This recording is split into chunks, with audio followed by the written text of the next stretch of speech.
Buenas, hoy se va a resolver el parcial de 2025 de transferencia de energía.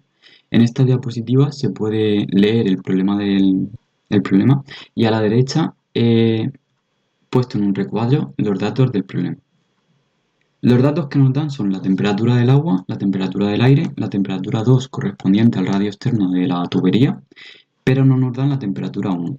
También nos dan el radio interno y externo de la tubería y los coeficientes individuales de transferencia de energía por convección desde la tubería hacia el agua, H interno, y desde la tubería hacia el aire, H externo. Como particularidades de este problema nos dan la generación de energía y la conductividad de la tubería no nos la dan constante, sino que nos la dan en función de la temperatura. Al tratarse de un problema donde tenemos una tubería cilíndrica, las coordenadas escogidas han sido cilíndricas, donde el flujo de calor fluye de manera radial, no teniendo flujo de calor de forma angular ni longitudinal. A continuación se van a ir resolviendo cada uno de los enunciados planteados. En el primero de ellos se nos pide calcular la densidad de flujo de calor en el radio 2 y el flujo de calor por unidad de longitud que se libera al aire. Explicar también el signo positivo o negativo de los valores encontrados. Para ello vamos a hacer uso de la ley de Newton del enfriamiento, que para este caso particular se quedaría como la densidad de flujo de calor en el radio 2, es decir, Q sub 2 es igual al coeficiente individual H externa por el incremento de la temperatura. El incremento de temperatura en este caso es temperatura 2 menos la temperatura del aire. Así, si esa diferencia es positiva, indicaría que el calor se transferirá desde la superficie del cilindro al aire, es decir, en la misma dirección del crecimiento del radio. Sustituyendo los datos y calculando nos sale un valor de 45.000 vatios por metro cuadrado. Aplicando de nuevo la ley de Newton para el cálculo del flujo de calor, de esta manera lo que se haría sería multiplicar la densidad de flujo de calor Q sub 2, que se ha obtenido anteriormente, por el área lateral del cilindro. El área lateral del cilindro es 2pi por el radio por la longitud. En este caso, como estamos en el punto 2, sería el radio 2 y la longitud pasaría dividiendo al denominador. El resultado del flujo de calor por unidad de longitud es de 16.964,6 vatios por metro. Estos dos resultados han salido con signos positivos, porque la dirección de transferencia de energía o de calor es en la misma dirección en la que crece el radio. En el segundo apartado nos pide calcular la densidad de flujo de calor en el radio 1 y el flujo de calor por unidad de longitud que se libera al agua. Explicar también el signo positivo o negativo de los valores encontrados. En este caso no se puede aplicar la ley de Newton del enfriamiento, ya que no conocemos la temperatura 1, por lo que se va a hacer uso de la ecuación general de transferencia de energía, de la cual ahora vamos a tachar términos. El primer término que nos encontramos es de la derivada parcial de la temperatura con respecto al tiempo, que va a ser 0 porque el problema está en régimen estacionario. Y los tres términos siguientes son función de las velocidades, de la velocidad radial, de la velocidad angular y de la velocidad longitudinal. El volumen de control es un sólido, y las moléculas del sólido no se mueven unas con respecto a otras durante el proceso de transferencia de energía. Por lo tanto, estas velocidades van a ser iguales a 0. El primer término a la derecha de la igualdad no va a ser 0 porque el flujo de calor de forma radial no es nulo. Los siguientes dos términos sí que se van a anular porque no hay flujo de calor ni en la dirección angular ni en la dirección longitudinal. Los siguientes términos también se van a anular porque todos son función de las velocidades, excepto el término en rojo correspondiente a la generación de energía. Por todo lo dicho, la expresión resultante a la que llegamos se muestra abajo, en la que se ha despejado la generación de energía y se ha pasado de derivadas parciales a derivadas totales, porque en la ecuación únicamente hay una variable independiente, en este caso el radio. Al aplicar integrales indefinidas se obtiene una expresión con una constante, en la cual hemos evaluado en la condición límite del punto 2. Este valor de la constante es de 21.477,6 vatios por metro. Una vez obtenido el valor de la constante, se despeja la densidad de flujo de calor y se sustituyen los datos y se calcula, obteniéndose un valor de menos 93.752 vatios por metro cuadrado. Aplicándose el mismo procedimiento que en el apartado A, pero en este caso para el flujo de calor por unidad de longitud que se libera al agua, se obtiene Q1 partido la longitud, dando un valor de menos 29.453,16 vatios por metro. En este caso, los dos signos han salido negativos porque la dirección de la transferencia de energía o de calor es en la dirección opuesta de crecimiento del radio. Para el apartado C nos pide calcular la temperatura 1, correspondiente a la cara interna de la tubería. En este caso sí que podemos hacer uso de la ley de Newton del enfriamiento, porque se ha obtenido la densidad de flujo de calor en el radio 1 en el apartado B, teniéndose así una ecuación con una única incógnita de la temperatura 1, la cual se despeja y se calcula. Su valor final es de 249,38 grados centígrados.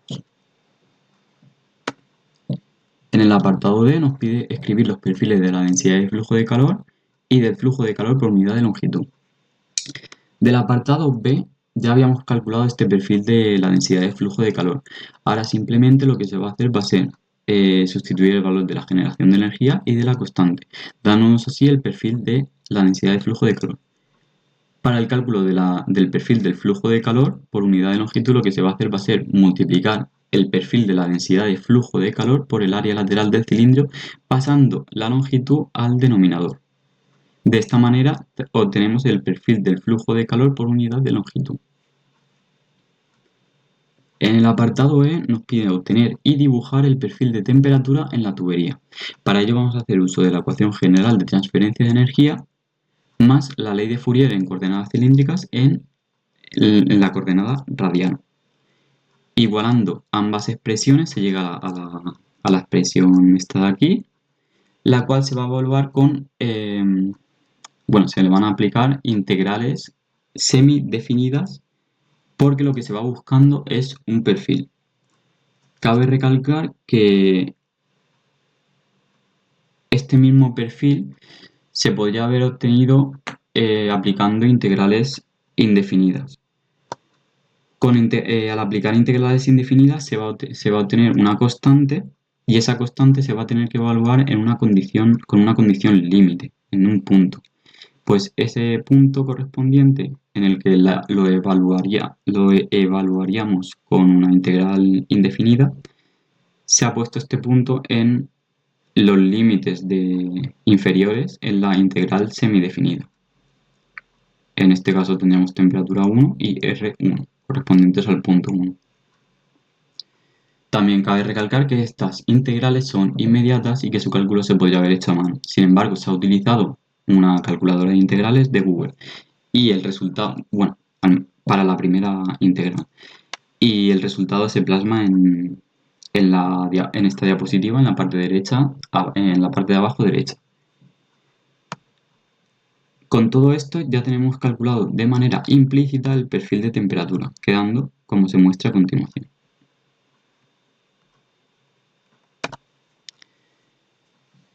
Este perfil de temperatura, para representarlo se puede hacer mediante dos posibilidades. La primera de ellas es despejar la temperatura para obtener la forma explícita de la ecuación, pero teniendo la precaución de no redondear demasiado en los cálculos intermedios. Y una segunda forma de obtener la representación es usar Solver, una función objetivo y valores supuestos de la temperatura para cada radio, en un rango de radio de 0,05 a 0,06 metros.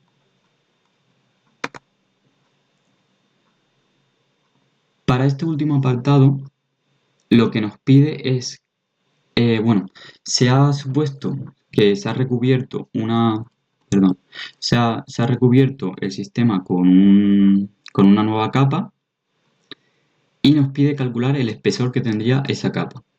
Como datos nos dan la conductividad térmica de esta nueva capa y nos dice que el nuevo flujo de calor al exterior, Q3, es un 10% del obtenido anteriormente, Q2. Ahora vamos a aplicar una equivalencia correspondiente en términos eléctricos a transferencia de energía.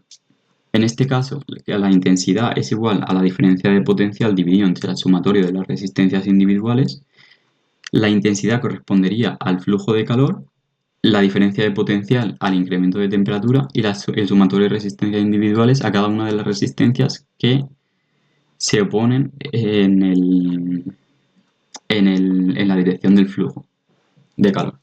En este caso tenemos la resistencia de la nueva capa, que se ha puesto como resistencia del cilindro, y la resistencia a la convección. Cabe decir que estas resistencias, su expresión ha sido desarrollada ya en el capítulo 3 de los temas de transferencia de energía, y directamente no he puesto el desarrollo de estas resistencias, sino que he puesto directamente la expresión. Estas resistencias son función de la longitud, por la que estas se han sacado como factor común y se ha pasado al denominador al lado de la igualdad.